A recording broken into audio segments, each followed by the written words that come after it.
The revival of the Monteith Wild Food Challenge after an 11-year hiatus brought flavours of the great outdoors back to central Auckland yesterday. With almost all the chefs hailing from the South Island, the 5 finalists, drawn from over 100 entries across the country, battled it out after winning the public's vote after a month-long competition that was held in May.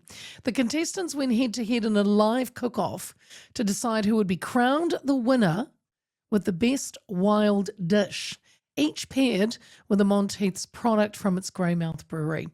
Hailing from Rotorua, Black Label BBQ co-owner Shaun Branson and his head chef created a wild wapiti burger dish that used a pest, which is the Fiordland wapiti or deer, to create a double patty burger with a creamy blue cheese aioli, pickled wild rocket, and a side of kumara chips dusted in shiitake mushroom chili seasoning. I mean, come on.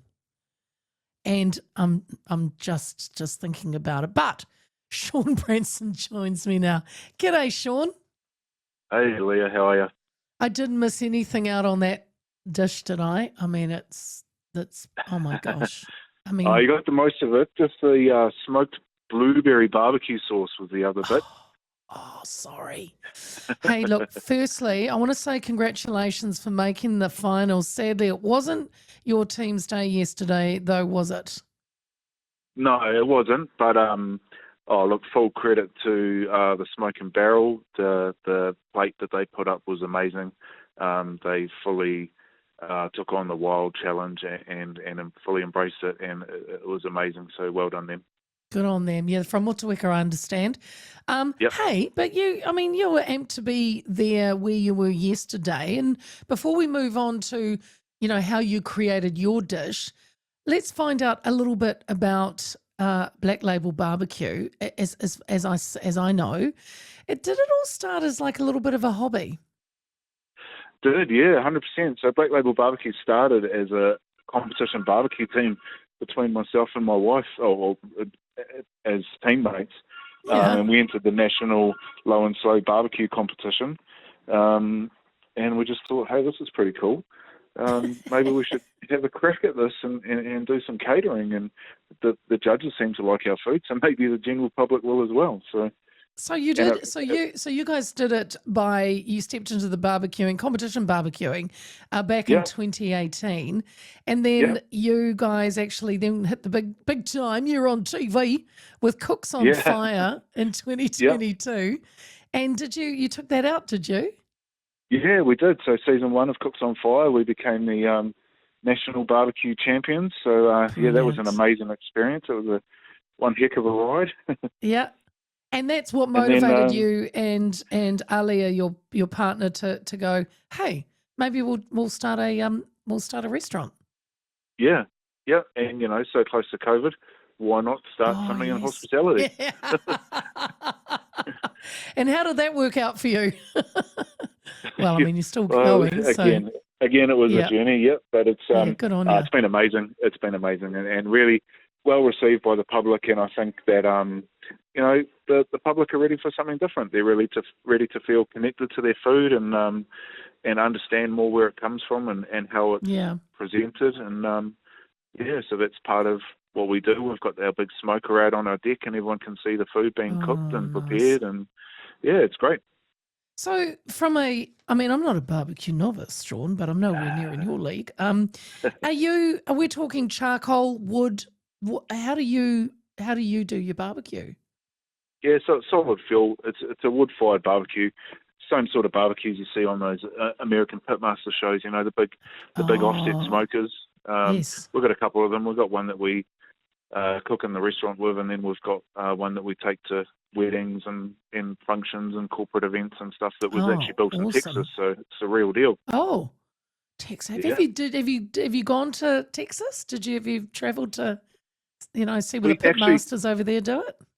Yeah, we actually just got back from Texas. We did a bit of a whirlwind tour over there in May, and checked out a lot of the barbecue joints over there. And Oh, wow. if anything, it was reassuring that we're actually doing things right down here in little old New Zealand. And how So did what did you see that you kind of thought, was there anything that was wow that you witnessed, or you're like, hey, we're kind of pretty good? the lines that they have every day was pretty impressive. That's something I'd love to Oh. bring back with me. We were part of queuing up to get into a barbecue joint, and there was, they open at 11 o'clock, and by 9 o'clock in the morning there was 150 people in the line waiting to get in. Oh, okay, So yeah, yeah, that'd be pretty nice. amazing. Definitely be nice. Yes. Hey, so back to the Monteith's Wild Food Challenge. I believe you brought back your Wapiti burger because it was so successful at another food festival. Where was that one? You took top that prize was for in that. Ohopi in the yeah. in the Wild Food Festival there. So we actually submitted that to the judges and took out first place there. So when the Wild Food Challenge came up from Monteith, we thought, well, let's enter our burger and give it a crack, and it was really well received. So So here's an interesting thing, Shaun. Doc says that Wapiti is the largest round-horned deer in the world and is considered a pest in New Zealand. And I've had someone contact the show saying that they believe they're not a pest and they're a revered prize game animal. What's your take on them? well, I guess it's a little bit of both, really. A little from column A, a little from column B. They're certainly a spectacular animal, but they do cause damage to the terrain, just like any deer. Yeah. Yeah. Well, You go. no, I thought any wild deer is considered a pest, depending Yeah. on no matter what it is. Yeah. Yeah, and it's just such an abundant supply, and to view something like a pest that can become a staple in our food chain is great. Why not? Yeah. When you decided to use it, the venison, because I'll be honest, I mean, over the years I've tried venison. I've always, it's not been my go-to. I've got to be honest. Yeah. Yeah. But when you decided to use it, what did it taste like? How does it cook? Do you enjoy cooking with it? Yeah, it's not quite as gamey as venison. We sort of mixed our venison or our wapiti mince with some beef fat just to give it a bit of texture and a bit of Nice. extra flavour. Yeah. But it is kind of a gateway game meat. It's not really strong. It's people that tried it had sort of similar thoughts. They thought it was going to be too gamey, but no, they loved it. Oh, that's Yeah. good.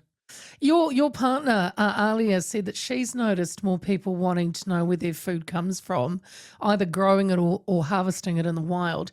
Do you think that competitions like what you two and your team, go into kind of helps inspire people to try something new?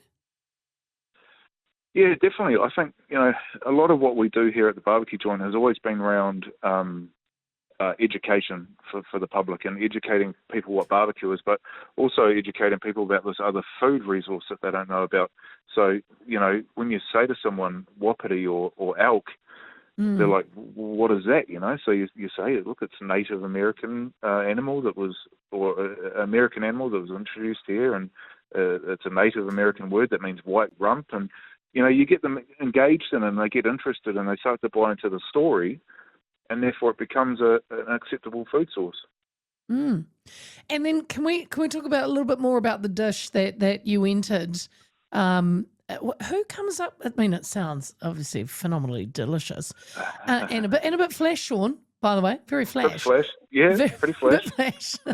For a burger. For a burger. Who comes up with the pairing or the side dishes? Who gets the final say?